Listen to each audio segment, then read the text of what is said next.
Assalamualaikum warahmatullahi wabarakatuh. Di sini saya akan mempresentasikan mengenai tugas pengantar manajemen dengan materi koordinasi dalam organisasi. Sebelumnya perkenalkan, nama saya Raffi Ahmad Sofyan Hadi dengan NIM 25403230. Di sini saya akan menjelaskan yang pertama adalah pengertian koordinasi. Saya mengambil beberapa pengertian menurut para ahli. Yang pertama ada Terry 2003. Koordinasi adalah usaha menyatukan, mengintegrasikan dan mensinkronkan berbagai kegiatan dalam organisasi agar mencapai tujuan secara efisien. Yang kedua ada Hasibuan 2011. Koordinasi merupakan kegiatan menyatukan dan mengarahkan berbagai aktivitas agar tidak terjadi tumpang tindih atau kekosongan pekerjaan dalam mencapai tujuan organisasi. Yang ketiga ada Siagian 2010. Koordinasi adalah kegiatan yang mengarahkan seluruh sumber daya organisasi secara harmonis untuk mencapai sasaran yang telah ditentukan. Pengertian koordinasi secara umum adalah proses mengatur, mengintegrasikan, dan menyelaraskan berbagai kegiatan agar dapat berjalan secara efektif, efisien untuk mencapai tujuan bersama. Lanjut dengan penerapan koordinasi dalam kehidupan.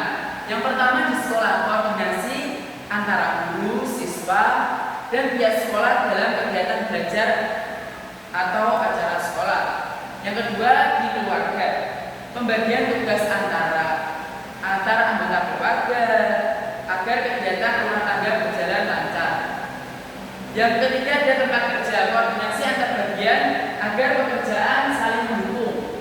Yang keempat ada di masyarakat, kerjasama antar warga dan pengurus dalam kegiatan sosial seperti gotong royong. Tujuan koordinasi sendiri yang pertama adalah menyatukan tujuan dan tindakan agar setiap individu atau bagian bekerja menuju sasaran yang sama, bukan berjalan sendiri-sendiri. Yang kedua adalah menghindari tumpang tindih dan konflik. Dengan koordinasi pembagian tugas menjadi jelas sehingga tidak ada pekerjaan yang dilakukan dua kali atau malah tidak dilakukan sama sekali. Yang ketiga adalah meningkatkan efisiensi dan efektivitas kerja.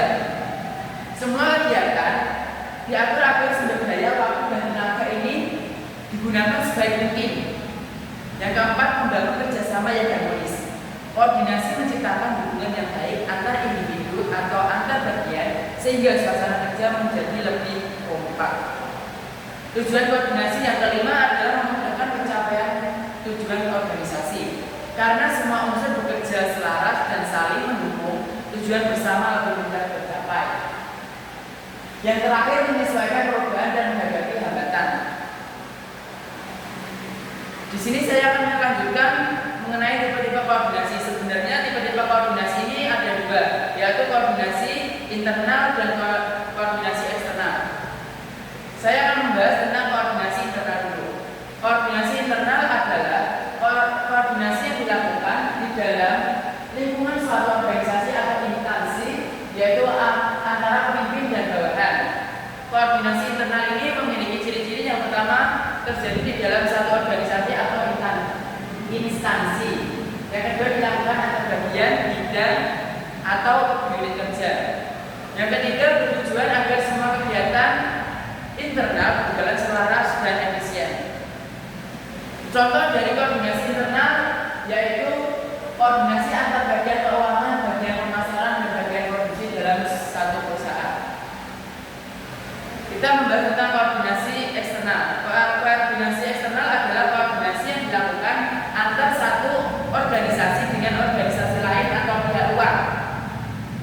Koordinasi eksternal ini juga memiliki ciri-ciri. Yang pertama adalah melibatkan dua atau lebih organisasi atau lembaga yang berbeda.